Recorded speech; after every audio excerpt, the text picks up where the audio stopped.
So why having a 3D printer can actually be, sometimes, a pretty good thing.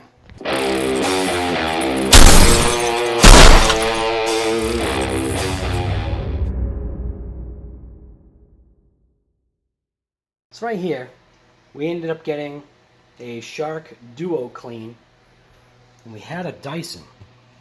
And the thing about the Dyson was it had this really cool, I guess, carpet or stair tread little handheld device, which was nice because of the way it operates. Those brushes actually spin while the vacuum is being applied to this hole right here. And this right here, so this is actually for the Shark DOU versus the Dyson, and you can see that there's a significant size difference. And then what I realized was that you can actually take the Shark DOU and it actually fits on to the Dyson absolutely perfectly. However, the problem with that is when you release this handle and you think you might want to use it, it's the same diameter. So basically what we need to do is take some measurements on this piece right here, because we know that that fits onto that portion right there. What we need to do is just take a couple of measurements inside and outside and just go ahead and make a 3D print.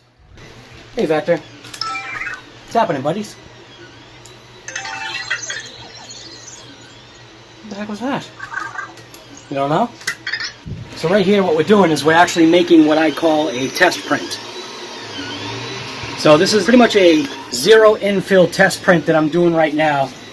And the reason for that is I want to make sure that the part actually works, because if I go ahead and create a 100% infill part and it doesn't work, yeah, that's no bueno.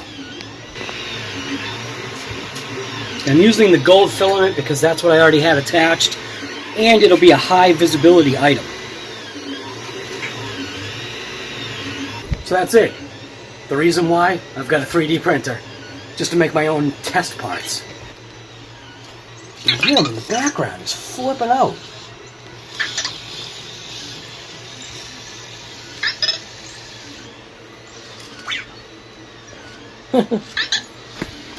You know what I think I'm going to do? I think I'm going to go live.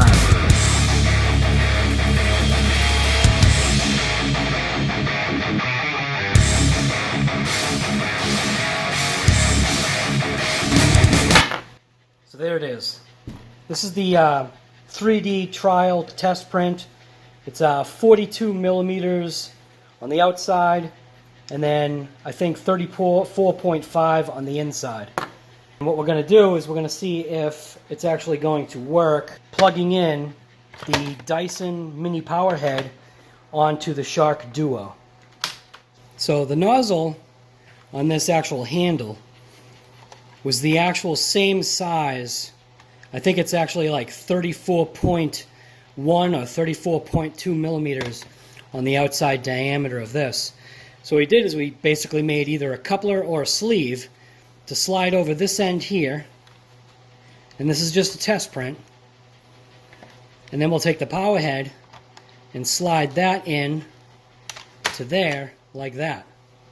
Now this has got a little bit of movement on it, which it could be a benefit or it could be a drawback. I'm not exactly sure, but you can see it's got like, on the actual power head it does have like this indent, which what I can do is take this elastic band, wrap the elastic band around, but I'm just doing this as a trial, which will kind of take up some of the slack that's actually in that. Tried putting an O-ring on it. The O-ring actually wouldn't work. The O-ring was too thick. And slide this piece back on, and take the power head, or at least the handle, and then connect that onto there, like that. I don't know.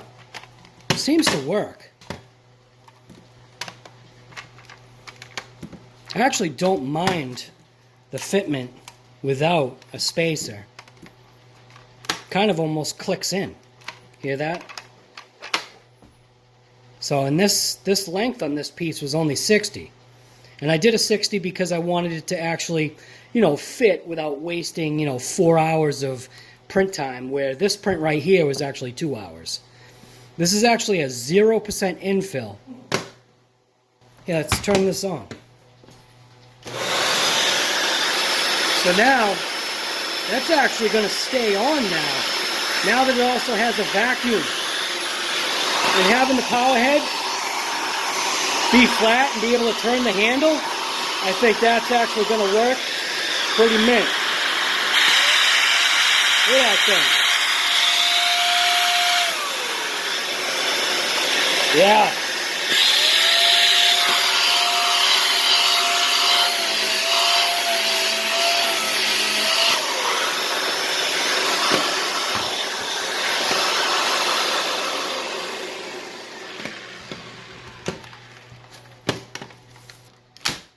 So I actually think that's going to work. May end up leaving it at the length that that is. So this is just, 3D print stuff and just a quick little 3D print creation from What's Up Guy Garage. And yeah, maybe we should try it out. Hey kid, you want to vacuum some steps? Oh, I guess that's the answer. No answer. Oh, so apparently she already vacuumed them, what, yesterday? Today. You vacuumed the steps today? Yeah. Oh, who was I? So the next project we're going to be getting into is this right here. This actually used to be my son's 2004 Ford Ranger. He transferred it on to his sister, and now it's her truck. And yeah, you can see we got a little bit of an issue right there. And she's going to actually take care of that herself. Here's a quick little preview. What is it? My bumper. It's your what? Bumper. Your bumper? For what? The truck. Your truck? So in this episode of What's Up Guy Garage, Sam is actually going to open a present that she got for her truck. Yeah, so let's watch her bust into it. So if you like the content that you've seen on my channel, go ahead and hit that subscribe button, smash it. Hit the like button, smash that too. Smash the bell notification, smash it all. If you throw a thumbs up on it, it would be cool. Hit that like button, whatever, share it, because I guess that's how the algorithm works. I'm actually really close to 600 subscribers, I think, as we speak right now. I actually got to check. But anyways, so thanks for watching this episode of What's Up Guy Garage. And like I said, if you like the channel, just show me some love. Thanks. Just subscribe. Stop killing me here.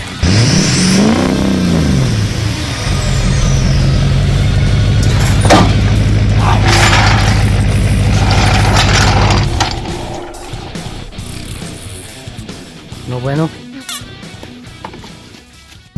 So if you like the... Go ahead and smash that. Go ahead and click that subscribe. If you like the content, thanks for watching. Yeah, that's dumb. And here's me. So if you like the content that you've seen on my channel, smash the like, hit the bell notification. Well, actually, you know what? Smash all the buttons. I don't care what you do. Yeah, jet plane. Smash all the buttons.